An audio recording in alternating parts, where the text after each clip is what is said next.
हमारे चैनल को सब्सक्राइब करें और बेल आइकन दबाएं।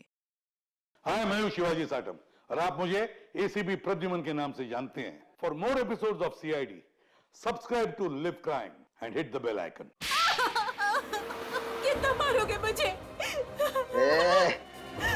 एक बार बोला ना पैसा दे, एक बात में बार बार नहीं दोहराता। पैसा पेड़ पे नहीं उगता। लोगों के घर में झाड़ू बर्तन पोछा करके ही पैसे कमाए हैं मैंने। ऐसे दारू में उड़ाने नहीं दूंगी। अपने पति से जवान लड़ाती है, जवान लड़ाती है तू। काकी, हाँ? अब आपके घुटनों में दर्द तो नहीं है ना? हाँ बेटा, तूने जो घुटनों के लिए दवा दिया था ना, उससे मेरा घुटना बिल्कुल ठीक हो गया। नमस्कार। नमस्कार, कैसे है? बस ठीक है। हाँ, बड़ी बड़ी बड़ी।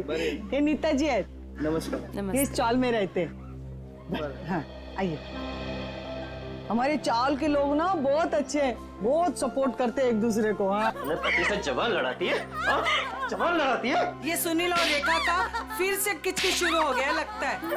अरे और मेरे को दोबारा पैसा लेने से रोका ना, तो मुझसे बुरा कोई नहीं होएगा। तुझसे बुरा और हो भी कौन सकता है? कहा ना मैंने कि मैं पैसे नहीं दूंगी। जवान लड़ाती है, आज तेरे को सबक सिखा के रहेगा मैं। ए सुनील, खबरदार जो उस पे हाथ उठाया तो। देख सविताई, ये मेरा और मेरे बाइकों का पर्सनल मामला है, बीच में कुछ नहीं बोलने का। इसको तो मैं ये तुम्हारा अकेले का मामला नहीं है, सगा साहिल से मामला है। यहाँ हाँ, अगर दोबारा दुखा को तुमने धमकी दी तो तुझे चाल के बाहर उठा के फेंक दूंगा मैं। हाँ, खबरदार। जो किसी ने मेरे मर्द को धमकी दी, वो जैसा भी है मेरा पति है और इसे कोई भला बुरा नहीं कह सकता। सुना तुमने? तुम्हारे इतने जुल्म बर्दाश्त करने के बावजूद भी ये अपना पत्नी धर्म निभा रही। क्या तुम एक पति होने का कर्तव्य पूरा कर पा रहे हो? देख, अगली बार ना तूने इस पे हाथ भी उठाया या उंगली भी उठाई ना, तो तेरे को मैं जेल में भिजवा दूंगी, समझा? गलती हो गई, गलती हो गई, चल जा अभी। माफी हमसे नहीं, अपनी पत्नी से मांगो। अरे बस जाने दो, चलो नहा लो, मुझे भी काम के लिए निकलना है।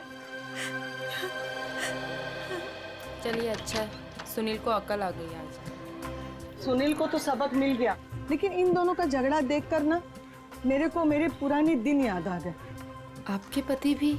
हाँ, बहुत शराब पीता था, हर वक्त नशे में रहता था, और जब नशे में नहीं रहता था ना, तो इसी तरह जबरदस्ती मेरे से पैसा मांगता था। और आप पैसे दे देती थी? हाँ, क्या करती? और जब मैंने पैसा देना बंद किया ना, तो मेरे सारे गहने, कपड़े, घर का सारा सामान, यहाँ तक कि घर का पूरा अनाज भी बेचना शुरू कर दिया। और फिर एक दिन यही शराब उनको मुझसे दूर ले गई और लीवर फेल हो गया। आई एम सॉरी, मुझे ये सब नहीं पता था। अब आपके पति के बाद आपके घर में कौन कौन है? मेरे 2 बच्चे थे, अनुज और कशिश। भगवान भी इतना निर्दयी है ना, एक एक्सीडेंट में मेरे 2 बच्चों को मुझसे छीन लिया। मैं समझ सकती हूँ कि अपने को खोने का गम क्या होता है। हौसला रखिए, आने वाले दिन खुशियाँ ही खुशियाँ लेकर आएंगे। कल की इसी उम्मीद पे तो मैंने ये एनजीओ की स्थापना की थी, और चाल के सारे परिवार वालों को मैंने अपना परिवार माना। काकी, आप बहुत ही नेक काम कर रही हैं। अच्छा अभी रहने दे, ज्यादा तारीफ मत कर मेरी। हाँ चल अंदर चल, मैं तेरे को ना गरम गरम चाय पिलाती हूँ। हाँ अरे नहीं काकी, मुझे ना लेट हो रहा है और आज ही मुझे कॉलेज भी जाना है अपने थीसिस का फॉर्म भरने। तो हम शाम को मिलते हैं चाय पे? पक्का ना? संभल के जाना। हाँ? आज तो बहुत लेट हो गई।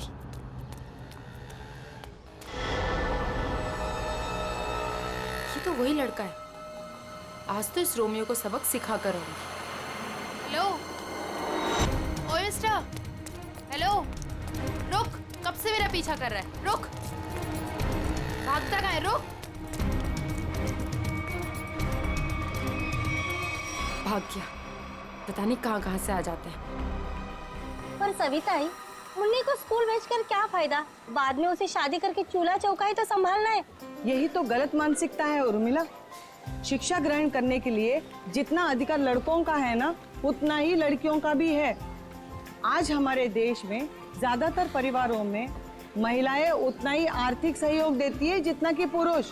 क्यों नीता, मैंने ठीक कहा ना? बिल्कुल कहा। आज के जमाने में स्त्री का अस्तित्व उसके पिता या पति पे निर्भर नहीं करता। लड़की को भी पूरा अधिकार है कि वो अपनी पहचान बना सके और समाज के साथ कंधे से कंधा मिलाकर आगे बढ़ सके। क्या बात है, आप दोनों के विचारों से हम सब सहमत हैं। हाँ। तो मुन्नी का स्कूल जाने का पक्का हो गया। हाँ, पक्का। ये फिर से यहाँ आ गया। लगता है इसको सुबह की डांट का कुछ असर नहीं हुआ। कौन है ये नीता, तुम जानती हो? नहीं काकी, पता नहीं कौन है और कहाँ से आया है, लेकिन रोज मेरा पीछा कर रहा है। अरे पहले क्यों नहीं बताया? चलो जमकर खबर लेते हैं आज इसकी। चलो चल। हेलो, तुम मेरा पीछा करते करते यहाँ तक आ गए? क्या कर रहे हैं? चाहते क्या हो? हाँ? अरे कहाँ जा रहे मैं हैं? तुमसे बात कर रही हूँ। अरे सुनाई दे रहा है कि नहीं दे रहा है? क्या हो गया इसे? अरे सीढ़ी, अरे ये तो छत, अरे छत के ऊपर जा रहा है। कहाँ जा रहे हो? एक किधर जा रहा है ये? रुको। हाँ, अरे एक क्या कर रहा है? अरे नीचे उतर। अरे खोपड़ी सटक लिया तुझी, क्यों जान देना चाहता है अपनी? अरे बोल ना कुछ। अरे बोल। मैं यहाँ कैसे आया? इधर क्या कर रहा हूँ मैं? तेरे को नींद में चलने का आदत है क्या? हा? कब से बुला रहे थे तेरे को? ड्रामा मत करो, बताओ कि मेरा पीछा क्यों कर रहे थे? मैं बात करती हूँ। बेटा देख, तेरे दिल में ना जो कुछ भी है सच सच बता दे। तू नीता को पसंद करता है क्या? वो बात नहीं है, मैं तो नीता जी का बॉडीगार्ड हूँ। इनके पिताजी ने मुझे इस काम पर रखा था कि इनकी मैं रक्षा करूं। उन्होंने ये भी कहा था कि इनको पता न चले। झूठ मत बोलो, मेरे पापा मुझसे बिना पूछे कुछ नहीं कर सकते। मैं सच कह रहा हूँ, ये मेरा आईडी कार्ड।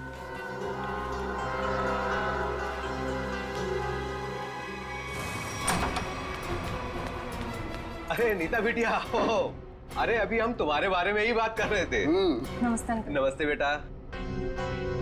क्या बात है बेटा, अंकल से नमस्ते और पापा से हेलो हाय कुछ भी नहीं? मैं आपसे बहुत नाराज हूँ। ऐसा मैंने क्या कर दिया? आप जानते हैं ना कि मैं मंगलावाड़ी चौल में अपनी रिसर्च कर रही हूँ। मुझे उन लोगों के रहन सहन, उनका गुजर बसर वो सब जानना है, इसलिए तो मुझे उनके बीच में रहना पड़ रहा है। हाँ बेटा, तो मैंने आपको अनुमति दे तो दी थी ना चौल में रहने की। अनुमति दी वो ठीक है, लेकिन वो बॉडीगार्ड वो मेरे पीछे क्यों आ जाता है बार बार? देखो बेटा, मैंने बॉडीगार्ड इसलिए रखा था कि मैं चैन की नींद सो सकूं और मुझे यकीन रहे कि मेरी बिटिया वहां पर सुरक्षित है। पापा, मैं कोई बच्ची थोड़ी हूँ, अपनी देखभाल कर सकती हूँ। शेखर अंकल, समझाइए ना पापा को। पापा के लिए तो तुम हमेशा बच्ची ही रहोगी। 50 साल की हो जाओगी ना तब भी। आप भी ठीक है, आप भी ना पापा की तरफदारी कर लो। अरे नहीं बेटा, हम तो आपकी ही तरफ हैं। देखो रतन, ये अच्छी बात नहीं है भाई। नीता बिटिया को उसकी पर्सनल स्पेस मिलनी चाहिए। लेकिन शेखर, तुम्हें तो पता है ना शहर में जुल्म कितने बढ़ गए। अब मैंने एक बॉडीगार्ड रख लिया तो कौन सा पहाड़ टूट गया यार। मुझे ना आपसे कोई बहस नहीं करनी। कल मेरा जन्मदिन है और ये मेरा जन्मदिन का गिफ्ट कि नो बॉडीगार्ड। अरे हाँ, कल तो नीता बिटिया का जन्मदिन है। अरे यार, मैं तो बिल्कुल भूल ही गया था। लेकिन मैं कैसे भूल सकता हूँ मेरी प्यारी प्यारी बिटिया का जन्मदिन। मैंने जन्मदिन की खुशी में एक बहुत बड़ी पार्टी रखी है। पार्टी? ठीक लगा ना बेटा? Happy birthday Neeta. Thank you so much, please enjoy. Neeta बेटा, जन्मदिन की ढेर सारी शुभकामनाएं। भगवान करे तुम्हें मेरी भी उम्र लग जाए। थैंक यू सो मच काकी। पापा, ये सविता काकी है, मैंने बताया था ना आपको इनके बारे में। हाँ, नमस्ते नमस्ते। हमारी बिटिया आपकी बहुत तारीफ करती। आपकी बेटी भी बहुत बहुत अच्छी है। Thank you very much. ये है मेरे बिजनेस पार्टनर शेखर। नमस्ते। नमस्ते, आपसे भी मिलकर बहुत खुशी हुई। मुझे भी बहुत खुशी हुई आपसे मिलकर। Ankit, many happy returns of happy birthday. Thank you so much. अरे sir, looking handsome sir. Thank you. अच्छा सर, कल हमारे नए प्रोजेक्ट की मीटिंग फिक्स हुई है, सुबह 10 बजे। 10 बजे, ओके डन। हेलो जी। ये मेरी बर्थडे पार्टी है, आपका ऑफिस नहीं। तो ये जो अपना काम है ना, ऑफिस तक ही रखिए। सॉरी बेटा, सॉरी। आई एम सॉरी, आज काम की कोई बात नहीं हो गई, ठीक है? चलो अब केक काटें। पापा बस एक मिनट, छोटा सा सरप्राइज है। रामू, श्याम, जल्दी से सारे मेहमानों के चश्मे ले आओ। चश्मे? चश्मे? ये देखिए, रंग बिरंगे चश्मे। सो आज का थीम है गॉगल्स, तो ये सबको पहनने हैं। Okay guys? Very innovative idea. तुम्हें ड्रेस से मैच कर रहा है ना? हाँ। तो मैं अभी नहीं लगाऊंगी, मैं केक काटने के बाद लगाऊंगी। चलो चलो केक काटते हैं। हाँ।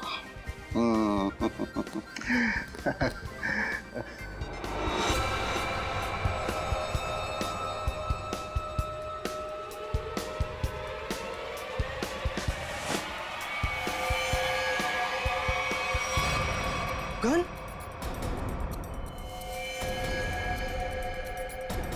रतन सर, रतन ये क्या कर रहा है यार? Good bye.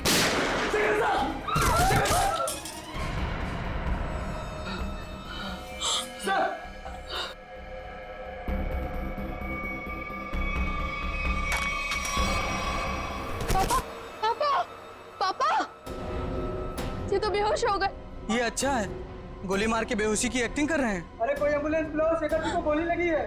और सीआईडी को भी फोन करना पड़ेगा। Hello CID?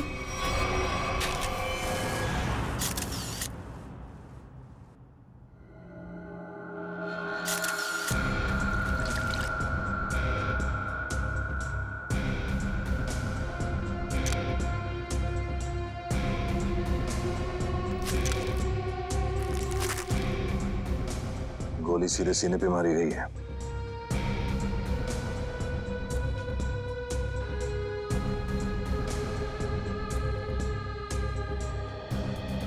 आप सबने देखा था रतन जी को गोली चलाते हुए शेखर जी पे?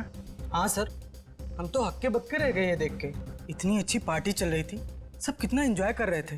पता नहीं अचानक रतन जी को क्या हो गया, उन्होंने गोली चला दी।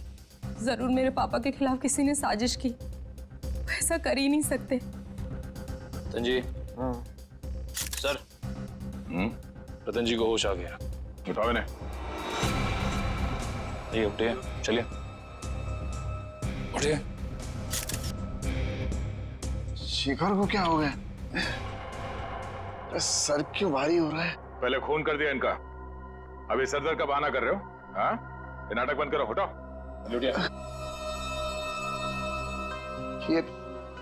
ये आप क्या कह रहे हैं?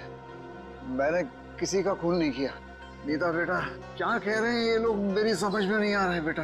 पापा, मुझे खुद समझ में नहीं आ रहा है कि ये सब हो क्या रहा है। समझ में आएगा, सबको बहुत जल्दी सबको समझ में आ जाएगा। निखिल, मयूर, घर की अच्छी तरह से तलाशी लो। यहाँ पे पार्टी में जितनी भी चीजें मौजूद है सबको उठा लो। जयंती सर, इस गन को फोरेंसिक लैब में भिजवा दो। रतन जी चलिए ब्यूरो चलते हैं। पापा ठीक तो है ना? पापा सर, सब बैलिस्टिक्स रिपोर्ट आ गई। इसमें साफ साफ लिखा है कि शेखर को जो गोली लगी थी वो रतन जी के गन से चली थी, और उस गन पे जो उंगलियों के निशान मिले थे वो भी रतन जी के ही थे। कहिए रतन जी, क्या कहना है आपको इस बारे में? मेरे कुछ समझ में नहीं आ रहा सर। मेरा सर बहुत भारी हो रहा है। ऐसा लग रहा है जैसे किसी गहरी नींद से जागा हूं मैं। कोई डरावना सपना देखा है मैंने। हाँ, मगर क्या करे, शेखर जी की मौत तो कोई सपना नहीं है। सारे सबूत यही कह रहे हैं कि शेखर का खून तुमने किया है। मैंने कोई गोली नहीं चलाई सर। आप मुझ पर यकीन क्यों नहीं कर रहे सर? तो फिर वो गोली क्या अपने आप शेखर जी के शरीर में गई? कुछ याद नहीं आ रहा है मुझे।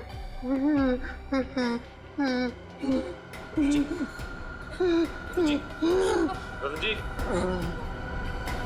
मैंने कहा था ना आपसे कि मेरे पापा दिल के मरीज हैं, उन्हें टेंशन मत दीजिए। सर, मैं एम्बुलेंस को फोन करता हूँ। नहीं, अपनी गाड़ी में लेकर चलो, हॉस्पिटल में एडमिट करो जल्दी। चलिए। मैं भी चलती हूँ साथ में। नहीं, आप नहीं जाएंगी। उन्हें पहले एडमिट होने दो, बाद में मैं भी चलूंगा तुम्हारे साथ। प्लीज सर, मेरे पापा को छोड़ दीजिए। अगर तुम्हारे पापा ने कुछ भी नहीं किया है तो उन्हें कुछ नहीं होगा।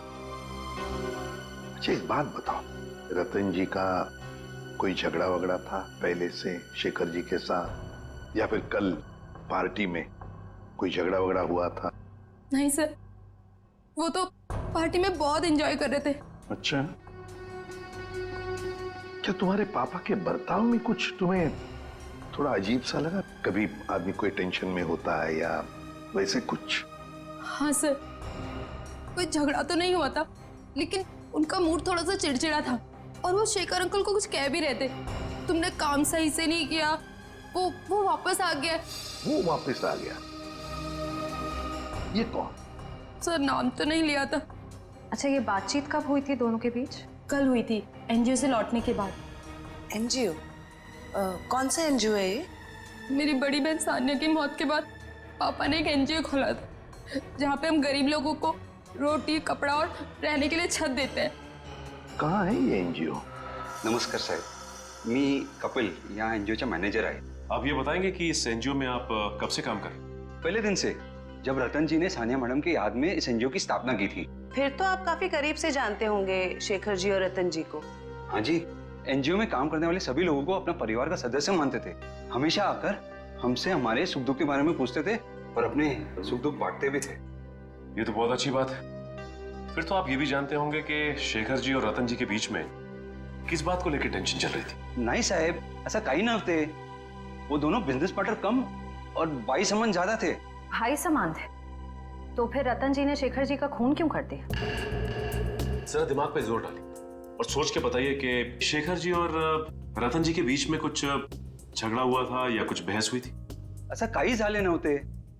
लेकिन रतन जी की बेटी बता रही थी कि रतन जी और शेखर जी आपस में कुछ बातें कर रहे थे। कि कोई आया है? कौन वापस आया है? कुछ पता है आपको? हाँ, वो ये दोनों यहाँ बात कर रहे थे इसके बारे में, जब मैंने उस अजीब घटना के बारे में बताया उन्हें। अजीब घटना?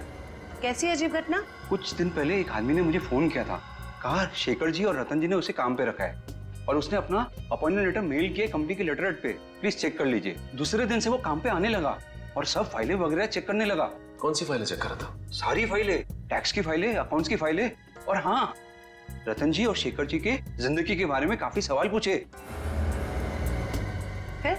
फिर क्या, बस लंच ब्रेक में खाना खाने के बहाने बाहर चला गया और वापस ही नहीं आया। जब भी मैंने इस घटना के बारे में दोनों बॉसेस को बोला तो उन्होंने कहा कि हमने किसी को काम पे रखा ही नहीं है। इतनी मेहनत करके आया था पूछताछ करने के लिए, जरूर इस जुर्म में उसका हाथ है। शेखर जी ने रतन जी को कहा कि वो वापस आ गया है, तुमने अपना काम बरोबर किया नहीं है। इस आदमी का चेहरा तो देखा था ना आपने, हमारे लिए स्केच बनवाई। साहिब, दरअसल बात यह है कि उस दिन मैं अपना चश्मा घर में भुलाया था और चश्मे के बगैर मुझे तो कुछ दिखता ही नहीं है। सामने कुर्सी पड़ी कि गाड़ी पड़ी, मेरे को वो भी नहीं दिखता। सर, एक बात तो तय है, ये जरूर इन दोनों के अतीत से जुड़ा हुआ ही कोई आदमी है। एग्जैक्टली, इसीलिए तो बड़ी आसानी से इस अनजान आदमी को उन्होंने पहचान लिया। इस नए मोहरे से जल्द मिलना होगा। सर, हाँ, पता चला एनजीओ से किसका फोन था जिसकी वजह से इन दोनों के बीच में अनबन हो गई? सर, एनजीओ वालों को उसका नाम तो नहीं मालूम, लेकिन उनका कहना था कि कोई आदमी आया था, अनजान आदमी, जो काफी सवाल जवाब कर रहा था वहां पे। यह आदमी जरूर रतन ने जो अपने बेटी सानिया के नाम पे एनजीओ चलाया उसी से संबंधित है। रतन और शेखर दोनों इस आदमी के बारे में जानते थे और इसीलिए इन दोनों के बीच में बहस हो गई। सर, कहीं ये जो भी चीजें हो रही हैं, इन सबका संबंध सानिया की मौत से तो नहीं? नीता, बेटा एक बात बताओ, तुम्हारी बहन की मौत कैसे हुई? दीदी ने आत्महत्या की थी। क्यों? मालूम नहीं। मालूम नहीं मतलब? मैं उस वक्त हॉस्टल में थी, घर पे क्या हो रहा है क्या नहीं, सबसे अनजान। अच्छा, जब आपकी बहन ने आत्महत्या की तो उस वक्त क्या आप हॉस्टल में थी? उस वक्त तो मैं घर पे थी, छुट्टियां मनाने के लिए आई थी। मुझे आज भी वो दिन याद है जब मैं और पापा मॉल से शॉपिंग कर आए और जैसे ही पापा ने दरवाजा खोला। सानिया बेटा, सानिया, सानिया! नीता, क्या तुमने अपने पापा से पूछा नहीं, जानने की कोशिश नहीं की कि क्यों तुम्हारी बहन सानिया ने ऐसा कदम उठाया? पूछा था सर, बहुत बार, लेकिन पापा हमेशा यही कहते थे कि तुम्हें इस बारे में जानने की जरूरत नहीं, और वो रोने लगते थे। इसलिए मैंने इस बारे में कभी उनसे बात नहीं की। हम मगर किसी को तो पता होगा ना क्या तकलीफ थी सानिया को, कोई खास दोस्त न कोई तो। आया जी थी, वो हमेशा उनके साथ रहती थी। उसकी जिंदगी के पहले दिन से लेके आखिरी दिन तक वो हमेशा दीदी के साथ रही है। जी, ये आया रहती कहाँ है? उसी चौल में जहाँ मैं रिसर्च कर रही हूँ। अभी भी पापा उनकी तनख्वाह हर महीने बराबर पहुँचा देते। क्या चल रहा है तुम्हारा? अभी तक गिनती चालू है? आई एम सॉरी सर, पता नहीं क्यों मगर मुझे एक चश्मा कम लग रहा है। एक चश्मा कम लग रहा है मतलब? सर पार्टी में 20 लोग आए थे। हाँ। मैं कम से कम 5 बार गिन चुका हूँ, हर बार 19 चश्मे बता रहे। तो फिर एक चश्मा कहाँ गया? पता नहीं सर। जी बिल्कुल सही कह रहे हैं, जो चश्मा मेरे पापा ने पहना था वो तो इसमें है ही नहीं। पापा का चश्मा कहाँ गया? सब हो सकता है जब पापा बेहोश हुए हो तो कोई लेकर चला गया हो। कमाल है सर, पार्टी में खून हो जाता है मगर फिर भी किसी को चश्मा चुराने की सूझी।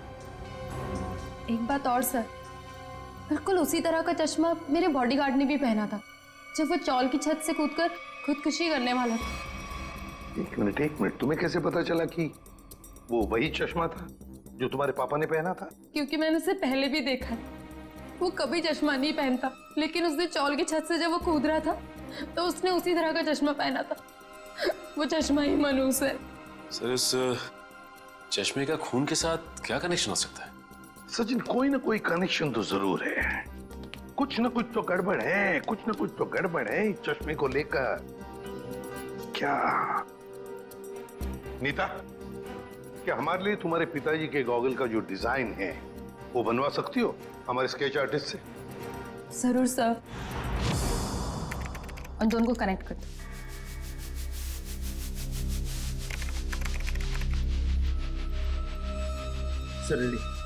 ठीक है, थैंक यू। कमाल का डिजाइन है ये इस चश्मे का। सर ये चश्मा तो कस्टम मेड लगता है, क्योंकि रेडीमेड चश्मों की डिजाइन ऐसी नहीं होती। हाँ श्रेया, ये ऑर्डर देख के, डिजाइन देखकर बनाया गया चश्मा है ये। पता लगाना पड़ेगा शहर में ऐसी कौन सी दुकानें हैं, कितनी दुकानें हैं जो इस तरह के चश्मे बनाती है। फिर सानिया की आया के बारे में भी पता लगाना पड़ेगा। हेमलता जी। कौन है? आप सानिया की आया थी ना? हाँ, पर आप लोग? देखिए हम सीआईडी से। सीआईडी? माफ करना माँ जी, हम लोग ने आपको परेशान किया। ठीक है बेटा, दिवस भर में आराम ही करती हूँ, पर आप लोग यहाँ कैसे? देखिए हेमलता जी, आप सानिया की आया रही बचपन से, है ना? और फिर सानिया ने आत्महत्या भी की, ये तो आप जानती ही हैं। अब ये जानना चाहते हैं कि क्यों सानिया ने क्यों आत्महत्या की।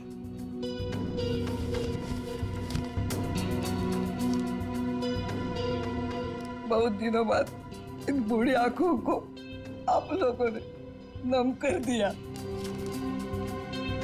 हम आपका दुख समझते हैं। मैं हूँ जिम्मेदार, मैं हूँ। या तो रतन जी को मैंने मनाना चाहिए था उस रिश्ते के लिए, वरना सानिया को मजबूर करना चाहिए था वो लड़के को भूलने के लिए। लड़का? कौन लड़का? जिससे वो प्यार करती थी। प्यार करती थी? अच्छा, तो फिर हुआ क्या? वही अमीर गरीब लड़का गरीब था ना। एक दिन अचानक वो लड़का कहीं दूर चला गया। महीनों इंतजार करती रही सानिया, न खाती थी न पीती थी, वो अपने बंद कमरे में रोती रहती थी। वो लड़का कौन है, कहाँ रहता है, क्या उसका कोई टेलीफोन नंबर वगैरह है आपके पास? नहीं, सानिया ने कभी उसका नाम या पता नहीं बताया अभी। चल ठीक है, कोई बात नहीं। सॉरी, हमने आपको बहुत तकलीफ दी। आराम कीजिए। सर, सोच रही हूँ दया सर के लिए एक चश्मा ले लूं। दया का बर्थडे आने वाला है क्या? नहीं सर, वो हमेशा ना मुझसे उखड़े उखड़े रहते हैं, इसीलिए। अच्छा, गिफ्ट देके उनको खुश करना चाहती हो? नहीं सर, उन पे बहुत अच्छा लगेगा इसलिए। बाद में देखते हैं। Excuse me. जी कहिए, किसके लिए चश्मा दिखाऊं? एक मुजरिम के लिए। मुजरिम के लिए चश्मा? मैं कुछ समझा नहीं। जरा ये डिजाइन देखो चश्मे की। ये आपने ही बनाया था? जी हाँ। आपको पसंद है? आप लोगों के लिए भी बनवा दूं? नहीं नहीं, आप हमें माफी कीजिए। आपका बनाया हुआ ये चश्मा पहनकर लोग उल्टी सीधी हरकतें करने लगते हैं। कोई छत पे पहुंच जाता है छलांग लगाने, तो कोई किसी को गोली मार रहा है। क्या मजाक कर रही हैं आप? ये सब मेरे चश्मे की वजह से हो रहा है? हम मजाक के मूड में नहीं है। सीआईडी? अब जरा ध्यान से बताओ, किसके लिए बनाया था ये? एक मिनट सर। सर ये कोई अभिषेक नाम का आदमी था। क्या बात है सर, नाम भी है, एड्रेस भी और फोन नंबर भी है। कॉल करो जी।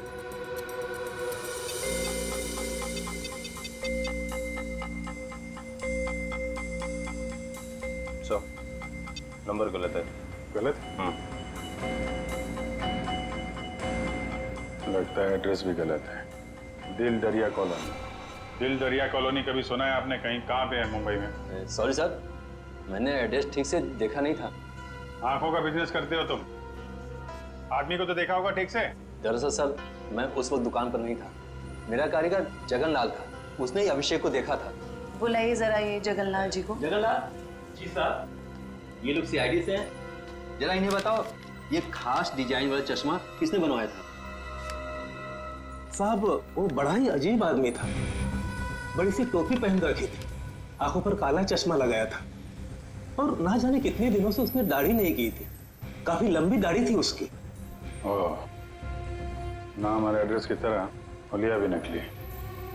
कुछ और याद आता है इस आदमी के बारे में? हाँ सर, अक्सर जो लोग चश्मा बनाते हैं ना, वो सामान हमारे दुकान से ही लेते हैं, लेकिन वो खुद अपना सामान लेके आया था। फ्रेम, कांच और एक अजीब सी छोटी सी चीज उसने लगाई थी चश्मे में। छोटी सी चीज? अच्छा, उस चीज के बारे में कुछ बता सकते हैं आप? अपने मोबाइल का सिम कार्ड होता है ना, उससे भी छोटी चीज थी। और साहब चश्मा बनने के बाद उसने मुझे पहनने भी नहीं दिया। मुझे फिटिंग चेक करवानी थी तो बोला चश्मा गंदा हो जाएगा। ये भी कोई बात हुई? कोई बात नहीं। आप जरा ये मेरा कार्ड रखिए। अगर वो आदमी दोबारा आए या दिखाई पड़े तो मुझे फोन करना। और उसको नहीं बताएंगे, इतना तो समझते हैं ना आप? समझ गए सर। सर हाँ, ये रोहन और मीशा है। ये सानिया के बड़े अच्छे दोस्त थे। घबराओ मत। देखो, हमने तुम्हें यहाँ कुछ सवाल पूछने के लिए बुलाया है। कैसे सवाल सर? सानिया के बारे में। क्या तुम लोगों को पता है सानिया ने ऐसा क्यों किया, क्यों आत्महत्या की? पता नहीं सर, अगर उसे कोई प्रॉब्लम होती तो हम जरूर उसकी मदद करते, लेकिन ऐसा कुछ नहीं था सर। एक बात बताओ, क्या सानिया का कोई बॉयफ्रेंड वगैरह था? कोई लड़का था उसकी जिंदगी में? हाँ सर, एक लड़का तो था, मगर उसने कभी हमें उससे मिलवाया नहीं। क्यों? पता नहीं सर, वो बोली सब कुछ ठीक हो जाने के बाद सबको बताएगी। बहुत सीरियस थी उसको लेकर, शादी करना चाहती थी उससे। अच्छा, क्या नाम क्या था उस लड़के का? नहीं सर, उसके बारे में कुछ भी नहीं बताया था। पर हाँ सर, वो कॉलेज खत्म होने के बाद मंगलावाड़ी चौल जाती थी। एक दो बार तो मैंने खुद उसे वहाँ पे छोड़ा था। वहाँ पे एक लड़का बाइक पे हेलमेट पहने उसका इंतजार किया करता था। मंगलावाड़ी? चलो, थैंक यू वेरी मच, तुम दोनों जा सकते हो। मंगलावाड़ी चाल? सर नीता तो वहीं पे रिसर्च करती थी। और उसकी बहन सानिया, नीता की बहन सानिया जिस लड़के से मिलने जाती थी वो मंगलावाड़ी चाल में ही रहता है। मंगलावाड़ी चाल में। कुछ समझ गए? समझ गया सर। मतलब ये नीता उस लड़के को जानती है मगर जानबूझ के हमसे छुपा रही है। हाँ, मंगलावाड़ी चाल। इस लड़की को देखिए, क्या आप में से कोई भी इसे जानता है, कभी देखा है? हाँ, ये अक्सर हमारे चौल में आया करती थी उस लड़के से मिलने। कौन सा लड़का? मनोज नाम था उसका, इसी चाल में रहता था वो। रहता था मतलब अब नहीं रहता?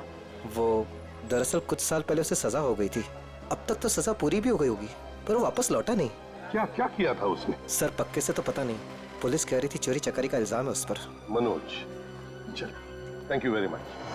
सर जिस मनोज की आप बात कर रहे हैं उसका तो सर कोई भी पुलिस रिकॉर्ड नहीं है। सुमी जी, ये कैसे हो सकता है, जबकि मंगलावाड़ी चाल में रहने वाले लोगों ने हमें बताया कि 5 साल पहले मनोज को उसी चाल में से गिरफ्तार किया था। सर सारी फाइलें आपके सामने रखी हुई हैं, 5 साल के सारे रिकॉर्ड आप देख चुके हैं, मगर कहीं भी इस नाम का कोई शख्स नहीं है। हो सकता है मनोज की फाइल गुम हो गई। ऐसा कैसे हो सकता है सर? क्यों नहीं हो सकता? तो फिर मनोज की फाइल मिल क्यों नहीं रही है? हो सकता है सर आपको कोई गलत इंफॉर्मेशन मिल गई हो, या फिर इस नाम का कोई शख्स हो ही ना, या फिर चौल वालों ने आपसे झूठ बोल दिया। होने को तो यह भी हो सकता है कि मनोज की फाइल यहां से जानबूझकर गायब की गई।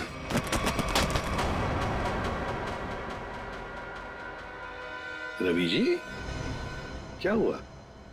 तबीयत बिगड़ गई क्या? ये अचानक पसीना क्यों आने लगा? अरे कांपने क्यों लगे तुम? और अचानक ये फाइल छूट कैसे गई तुम्हारे हाथ से? नहीं सर, ऐसी कोई बात नहीं है। हमसे कोई भी कुछ भी छुपा नहीं सकता। बताओ क्या बात है? भागता किधर? लगता है सर ये बिना दवा खाए इसकी बीमारी ठीक होगी नहीं।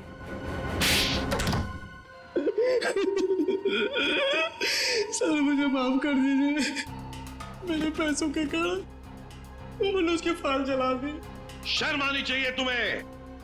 पैसों की लालच में तुमने मुजरिम की मदद की, और तो और अपने नौकरी से गद्दारी की, अपने देश से भी गद्दारी की तुमने। कौन से जेल में है मनोज? सर तिलक नगर जेल में था, 7 साल की सजा थी उसे। अच्छे व्यवहार के कारण 4 साल में उसे रिहा कर दिया गया। सर अगर वो अच्छे बर्ताव के लिए रिहा हो ही रहा था तो फिर रिकॉर्ड नष्ट करने के लिए उसे घूस देने की क्या जरूरत थी? सचिन, शेखर और रतन, इन दोनों के बीच में जो बहस हुई थी उसमें शेखर बोल रहा था कि वो वापस आया है, तो फिर जरूर वो मनोज के बारे में बात हो रही थी। सर उस चश्मे वाले का फोन है। सर मैं जगन्नाथ चश्मे वाला। सर अभिजीत सर का फोन नहीं लग रहा था, इसलिए मैंने आपको फोन किया। हाँ बोलिए। सर वो आदमी फिर आया था चश्मा बनाने। अब इस वक्त कहाँ है वो आदमी? सर वो जाते वक्त फोन पे बात कर रहा था, कह रहा था कि किसी विद्युत नगर जा रहा है, सेक्टर 5। विद्युत नगर? नीता भी तो विद्युत नगर में रहती है। माय गॉड, मतलब नीता की जान को खतरा है। हाँ एसीपी सर, हम नीता के घर पहुंच गए हैं।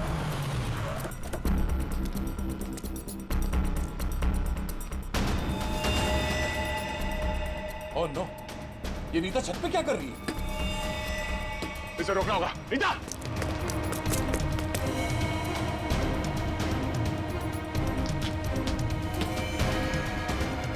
नीता!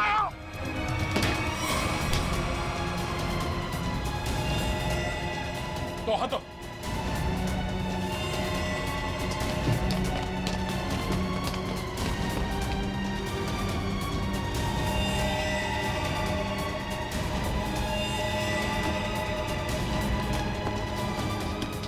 पकड़ो। आजा, आजा। मयूर चश्मा। ये क्या कर रही थी तुम? अपनी जान क्यों दे रही थी? जान दे रही थी? मैं क्यों अपनी जान दूंगी?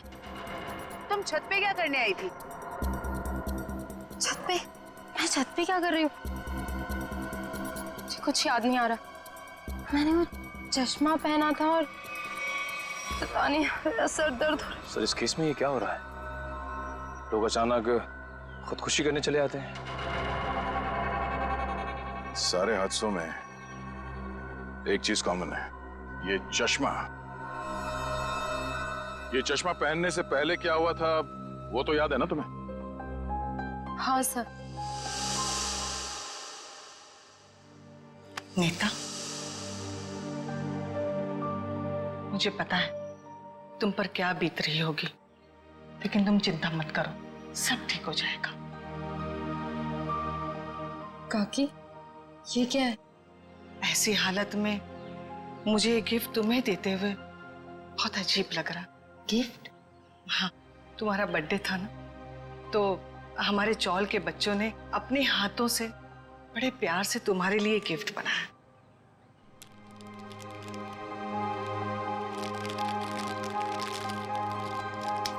चश्मा?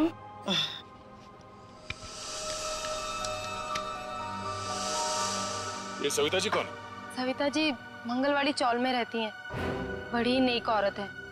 ये कितनी नेक औरत है ये तो उनसे मिलने के बाद ही पता चलेगा। अरे अरे अरे अरे सविता जी, लगता है हम लोग गलत वक्त पर आ गए। कहीं जा रही थी आप? हाँ, वो कुछ जरूरी काम आ गया था, इसलिए मैं कलकत्ता जा रही हूँ। लेकिन क्या करें, अब तो आप कलकत्ता जा नहीं पाओगी। क्यों नहीं जा पाऊंगी? वो क्या है ना कि मुजरिमों को यहाँ खुले घूमने की आजादी नहीं। मुजरिम? कौन मुजरिम? शराफत का नकाब उतार। नीता ने हमें सब कुछ बता दिया है। मेरे को कुछ काम है, मैं आती। अब तक तुम्हारी उम्र का लिहाज कर। मुझे सख्ती बरतने पे मजबूर मत करो प्लीज। बताइए। मैंने जो कुछ किया अपने बच्चों के मौत का बदला लेने के लिए किया। बच्चों की मौत का बदला? हाँ, नीता के पिता रतन ने मेरे दोनों बच्चों को मार डाला अपने बिजनेस पार्टनर शेखर की मदद लेके। जान ली? लेकिन क्यों? क्योंकि उसको गलतफहमी हो गई थी कि मेरा बेटा तनुज वही लड़का है जिसे उसकी बेटी सानिया प्यार करती थी। क्यों हुई ऐसी गलतफहमी? क्योंकि एक दिन तनुज सानिया को घर छोड़ने गया था तो रतन ने देख लिया और वो गलत समझ बैठा। फिर शेखर ने गुंडे भेजे इधर मेरे घर पे मेरे दोनों बच्चे तनुज और कशिश को मार डाला। मैं उस टाइम पे घर पे नहीं थी इसलिए जिंदा बच गए। पर नीता ने क्या बिगाड़ा था तुम्हारा? उसे क्यों सजा दी तुमने? क्योंकि रतन ने मुझसे मेरे बच्चे छीने साहब। उसको वही दर्द देना चाहती थी। मनोज कहाँ पर है? मनोज? कौन मनोज? वही मनोज जिसने तुम्हें बदला लेने में मदद की थी। साहब मेरे को नहीं मालूम। बताना तो पड़ेगा ही। ये जादू वाला चश्मा कहां से बनवाया? मनोज कहां पर है? आइए आइए जनाब, आप ही का तो इंतजार था। आइए। बड़े खुश नजर आ रहे हो, क्या बात? क्या है? बात ही ऐसी बॉस, आज मैं आपको एक कमाल का जादू दिखाता हूँ। देख साउंड के मेरे पास मजाक करने के लिए वक्त नहीं है, जल्दी बता। अरे यार 2 मिनट, हमेशा काम करते रहते हो, जरा जादू देखो प्लीज प्लीज। तारिका लेके आओ। देखो देखो देखो क्या होता है, देखो। ये लीजिए। Very good. सचिन यार तुम ये जरा चश्मा पहन लो। चश्मा? लेकिन मैं ही क्यों सर? अरे पहनो पहनो, मैं हेल्प करता हूँ तुम्हारी। ग्रेट। अब सचिन जरा ध्यान से देखो और बताओ कि ये चश्मा वहां से ला करके किसने दिया? अरे सर कैसी बात करते हैं? तारिका ने। नहीं सचिन, गौर से देखो, ये चश्मा वहां से उठा करके तारिका नहीं श्रेया लेकर के आई। मैं? अरे सर कैसी बात कर रहे हैं आप? आपके सामने जो खड़ी है वो तारिका है और जो यहाँ खड़ी है वो श्रेया है। सचिन जरा गौर से देखो और फिर बताओ, तुम्हारे सामने जो खड़ी है वो तारिका नहीं है, वो श्रेया है। सचिन। हाँ सर, मेरे सामने जो खड़ी है वो श्रेया है।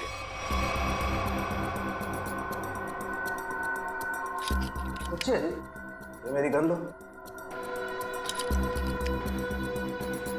और तुम्हें इस गन के साथ क्या करना है सचिन तुम जानते हो ना? हाँ सर, मुझे अच्छी तरह से मालूम है कि इस गन के साथ क्या करना है। सड़के कुछ नहीं होगा। सड़के ऐसी मजाक मत कर प्लीज बिलीव मी। हाँ सचिन, तो पता है ना तुम्हें क्या करना है इस गन से? हाँ सर। पता है।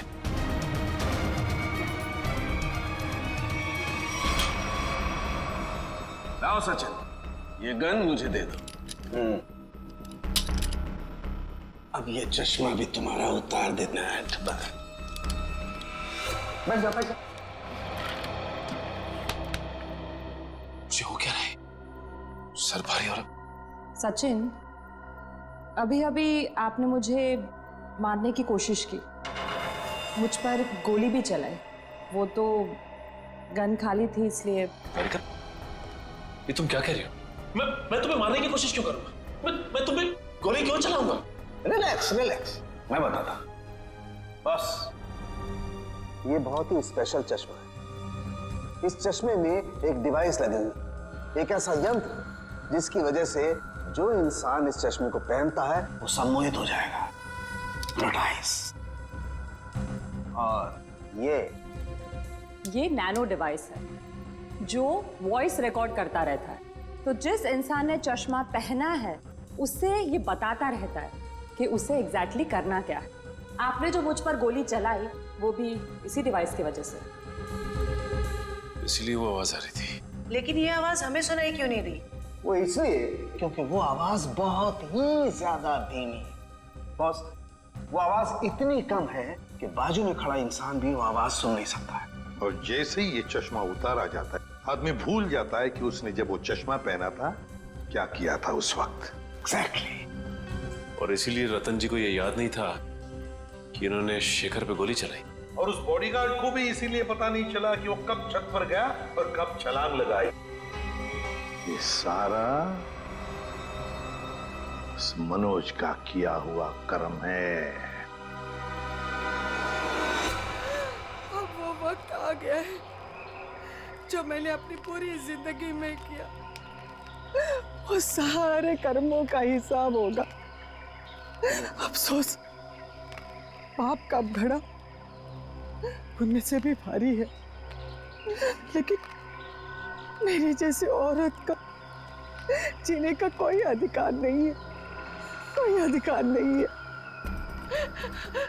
उम्मीद करती हूँ अगले जन्म में अच्छा इंसान बनने की कोशिश करूंगी।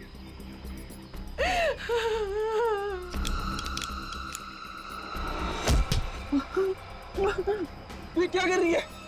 उतार चश्मा, उतार। मेरा बच्चा आ गया। तूने जहर पिया? आई, ये क्या किया तूने? मेरे को नहीं पता मैंने ऐसा क्यों किया। बेटा, मेरे को माफ कर दे, हमारे साथ इतना ही था। नहीं आई, आई नहीं, आई। जिस किसी ने भी तेरे साथ ऐसा किया है माँ, तेरी कसम उसे छोड़ूंगा नहीं मैं। अब पता चला किसी अपनों पर वो मौत का चश्मा लगाने के बाद कैसे लगता है। चलो अब तुम्हारे आंखों पे कानून का चश्मा चढ़ाते हैं। कहाँ भाग रहे हो? रुक, सचिन उधर से पीछे जाओ उसके।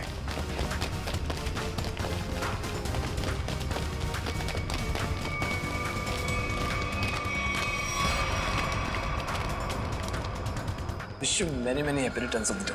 Happy birthday. Thank you so much. अब जेल की चक्की पीसने की तैयारी करो। सविता जी भले मेरी असली माँ ना थी, पर वो मेरे लिए मेरी माँ से भी बढ़कर थी। उनके बच्चों के मरने के बाद उन्होंने मुझे ही अपना बेटा माना था। मतलब तनुज और कशिश के बाद? हाँ, उन दोनों बच्चों की मौत कोई हादसा वादसा नहीं थी, बल्कि उनका खून हुआ था, जिसे किया था नीता के पिता रतन कुमार ने। और मुझे झूठे रॉबरी के केस में फंसाया भी उन्होंने ही था। इसलिए मैंने प्लान बनाया, बदला लेने का प्लान। और रतन की कंपनी में ही नौकरी कर ली, लेकिन रतन ने तुम्हें पहचाना नहीं? रतन और शेखर ने मुझे नहीं पहचाना, क्योंकि उन्होंने मुझे कभी देखा ही नहीं था।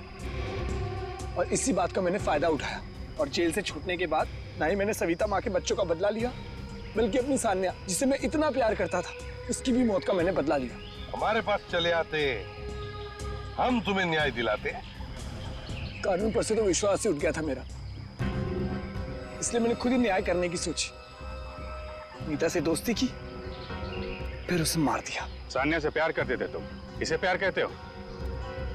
उसकी बहन की जान लेने चले थे तुम। वो तो अच्छा हुआ हम लोग इस वक्त पे पहुंच गए और उसे बचा लिया। क्या नीता जिंदा है? हाँ जिंदा है। बहुत कोशिश की ना तुमने उसे मारवाने की। उसके बॉडीगार्ड को भी वो चश्मा पहना दिया ताकि वो आत्महत्या कर ले, मगर नहीं, तुम्हारा प्लान वैसे ही फेल हो गया। हाँ, मगर रतन का प्लान फेल नहीं हुआ। मैंने वेटर के जरिए उसे खूनी चश्मा पहनाया और उसी के जरिए उसी के दोस्त को मरवा दिया।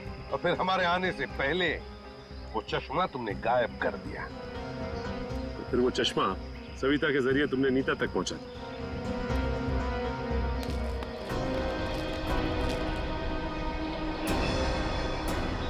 माँ, तू जिंदा है? मैं जिंदा हूँ।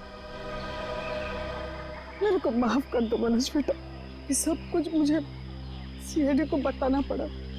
इन्होंने जो कुछ भी किया हमारे कहने पे किया। अपना बदला पूरा करने के लिए तुमने बहुत नाटक किया और तुम्हारी असलियत सामने लाने के लिए हमने भी एक छोटा सा नाटक किया। क्या मिला तुम्हें? इस बदले की आग ने तुम्हें कहां से कहां पहुंचा दिया। अब जेल की सलाखों के पीछे सड़ते बैठना। कानून तुम्हें कड़ी से कड़ी सजा देगा, शायद फांसी ही होगी। For more updates, subscribe to our channel, click the show links and enjoy watching the videos.